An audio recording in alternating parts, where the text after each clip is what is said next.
சொல்றாங்க பெரியவா, அது எங்களுக்கு தெரியாது இல்லையா? இப்போ நம்ம ஆவியானவர் சாட்சியோட ஒரு அழகான செய்தியோட நம்ம கடந்து போகலாம். இப்போ நம்ம ஒரே ஒரு வசனம் பார்க்கிறோம். எரேமியா 1:5. என்ன வசனம்? 1:5. எனக்கு இல்லை, இந்த தரிசனம் கொடுத்தது உங்களுக்கு கொடுக்கிறார் நம்ம ஆண்டவர் யார்? படிங்க சாமி. இங்க பாருங்க, நான் உன்னை தாயின் வயிற்றில் உருவாக்க முன்ன நான் சொன்னா எனக்கு இல்லை, உங்க எல்லா பேரும் செய்து சொல்றாங்க இல்லையா? ஆண்டவர் சொல்றாரு, நான் உங்களை யாரு? உங்களை என்ன தாயின் வயிற்றுல உருவாக்க முன்னே நம்ம இங்க வரணும் சொல்லி யாருக்கு தெரியும்? சொல்லு சாமி, கேட்கல சாமி. உங்களை தூக்கி என்ன தூக்கி பரலோகத்துல போடும். எத்தனை பேர் பரலோகம் வரணும் ஆசைக்கு கை தூக்கி பார்க்கலாம்? ஒரு அலையில சத்தமா சொல்லுங்க. இன்னொரு சத்தம், இன்னொரு சத்தம். ஓ, இங்க சத்தமா சொன்னா சண்டை போடுவாங்களா?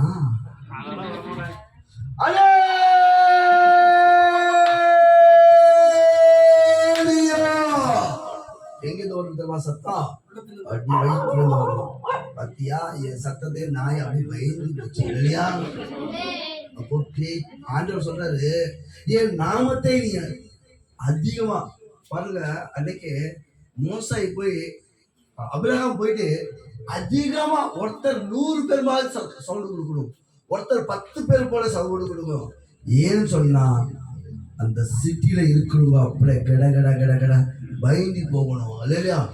தினமும் 1000 பேர் வந்திக்கிறாங்கப்பா நம்ம சிட்டி உள்ள நம்மளை சாவடிக்கிறதுக்கு. அப்படி ஒரு பயத்தை உருவாக்கணும்னு சொல்லி அபிரகாம் சொன்னார் இல்லையா?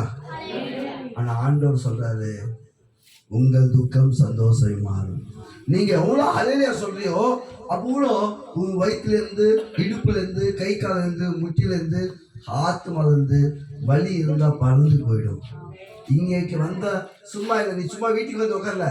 இங்க வந்தவங்க இந்த வசனம் கேட்கறவங்க அநேகருக்கு ஆண்டவர் விடுதலை பண்ண போறாரு. எதுல விடுதலை தெரியுமா? எதுல இருந்து விடுதலை பண்ண போறது தெரியுமா? என்ன விடுதலை கொடுக்க போறாரு? விடுதலையும் கொடுப்பாரு உங்களுக்கு. பரவாயில்ல, என் வேலைக்காரருக்கு ஒரு கிளாஸ் தண்ணி கொடுத்தா அவங்க வீடு முழுக்க ஆசீர்வாதம் ஆண்டவர் சொன்னாரு. நீங்க எங்களுக்கு இவ்வளவு தூரம் கூப்பிட்டு வந்து என் அன்பு கேட்டுக்கொள்கிற சொன்னா எங்க ஆண்டவர் உங்களுக்கு சாதனை கைவிட மாட்டாரு. நீ அள்ளி கொடுத்தா என் ஆண்டவர் கிள்ளி கொடுக்க மாட்டாரு இல்லையா? இன்னும் அதிகமா அள்ளி கொடுக்கிறவர். என்ன அள்ளி கொடுப்பாரு தெரியுமா? ஐஸ்வர்யம் இல்லையா? என் ஆண்டவர் ஐஸ்வர்யம் உள்ளவர் இல்லையா? யாருக்கு ஐஸ்வர்யம் வேணும் அள்ளி கொடுப்பாரு. ஐஸ்வர்யம் இருக்குமே நிக்க வைக்க மாட்டாரு. வேறு ஒருத்தர் அற்புதம் பண்ண போறாரு. என்ன அற்புதம் தெரியுமா? நீதிமொழிகள் 10:22 வாசிப்பாங்க.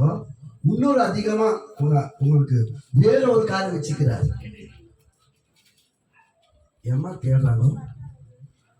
நீதிமொழிகள் 10:22 பாருங்க. என்ன உங்களுக்கு வேணும் இன்னைக்கு சாயந்தரம் நேரத்துல? கர்த்தரோட ஆசீர்வாதமே என்ன தரும்? ஐஸ்வர்யத்தை தரும். கடலுக்கு மகிமை பண்ணுங்க. ஐஸ்வர்யம், ஐஸ்வர்யம் சோறு, காசு, பணம், வீடு, நகை, நெட்டு, பங்களா, ஐஸ்வர்யம் சொல்ற எவ்வளோ ஆண்டவர் இந்த ஆசீர்வாதத்தை கொடுக்கிறார். இதோட ஆண்டவர் நிக்க வைப்பாரு. இன்னொன்னு கொடுக்கிறாரு. என்ன தெரியுமா? நல்லா சத்தமா சொல்லுங்க. என்ன கூட்டாரு? வேதனை, கஷ்டம், துன்பம், தலைவலி, கைத்து வலி, முட்டி வலி, ஹார்ட் வலி, நெஞ்சு வலி, உடம்பு வலி, ஐயோ நோய், டாக்டர்ல போய் பணம் கொடுக்கணும் அப்படியெல்லாம் இல்லை இல்லையா? நீ உண்மை இருந்தால் அந்த வேதனை உங்களுக்கு கொடுக்க மாட்டேன். கடவுளை பக்கத்துல கைப்பிடி சொல்லுங்க. இன்னைக்கு நம்ம துக்கம் சந்தோஷமா. பக்கத்துல கைப்பிடி சொல்லுங்க. இன்னைக்கு நம்ம துக்கம் சந்தோஷம். ஆண்டவர் எங்கிருந்து உங்களை தேடி இருக்கிறார் சொன்னா, தாயின் வயிற்று உருவாக்கம் அவரை தேடிக்கிறார் இல்லையா? தாயின் வயிற்று உருவாக்கம் என்ன தேடி உங்களுக்கு ஐஸ்வர்யமான மாத்தி உங்களுக்கு என்ன பண்ணிக்கிறார் ஆண்டவர் இல்லையா? நோய் இல்லாம மாத்திருக்கிறார். நீங்க இங்க நோயோட வந்திருக்கலாம். இன்னைக்கு டைரியில எழுதி வச்சுக்கோ. நான் எங்க இருந்தாலும் போனுக்கு இது பண்ணி போன் பண்ண பாஸ்டர் அன்னைக்கு நீ சொல்லிட்டு போன அன்னைக்கு இருக்கும் எனக்கு ஐஸ்வர்யம் கொடுக்குறாரு. நான் வியாதியா இல்லாம டாக்டருக்கு பணம் கொடுக்காம நான் உயிரோட இருக்கேன்னு சொல்லி நீ சாட்சி சொல்ல போற. யூடியூப்ல பாக்குறவங்க சாட்சி சொல்ல போறாங்க. கருவிடுவாங்க. எத்தனை பேர் யூடியூப்ல பாக்குறாங்க?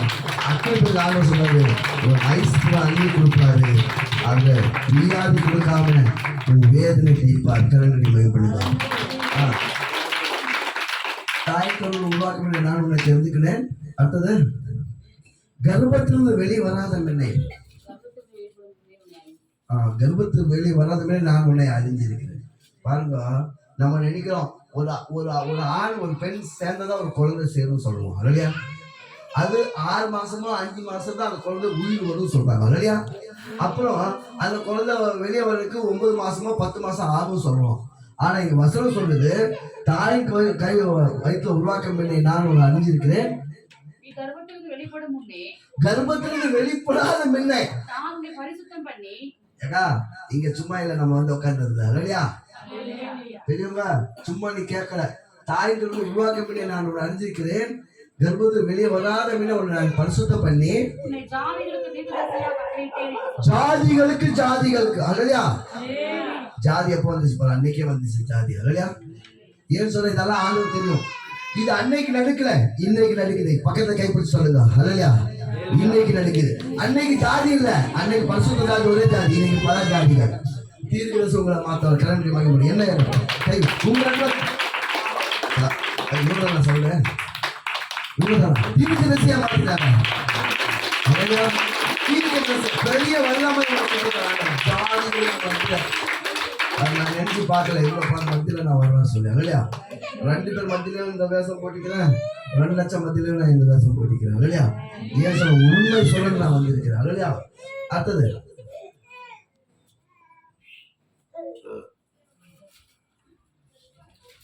தேடுறாங்க. நான் முடிக்க போறேன், சாட்சி சொல்ல.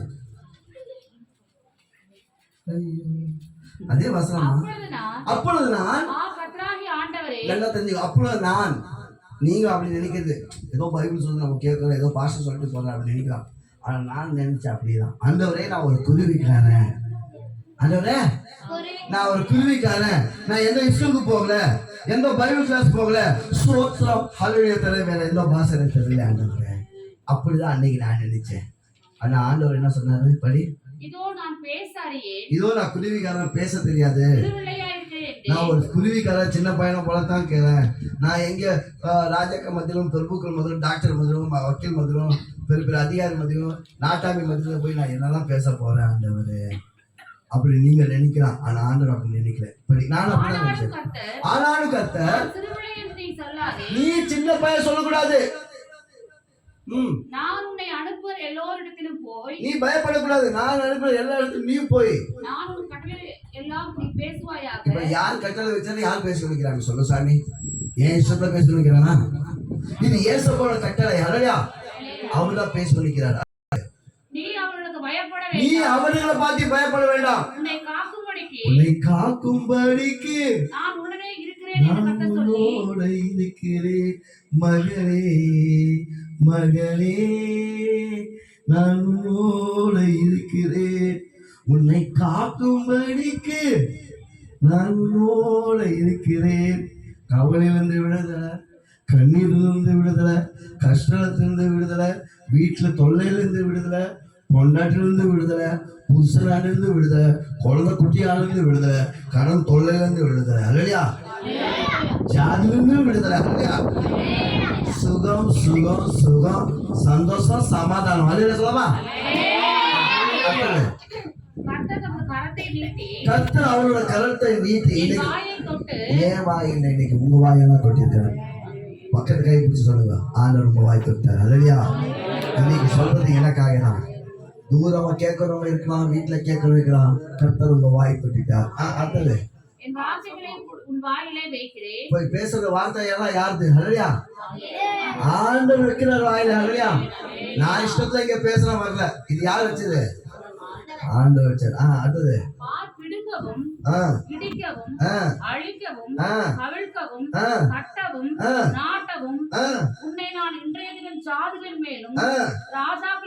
ராஜாக்கள்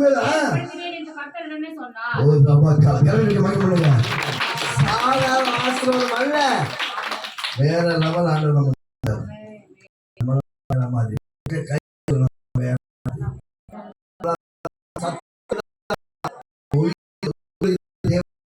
பயம் இல்லை.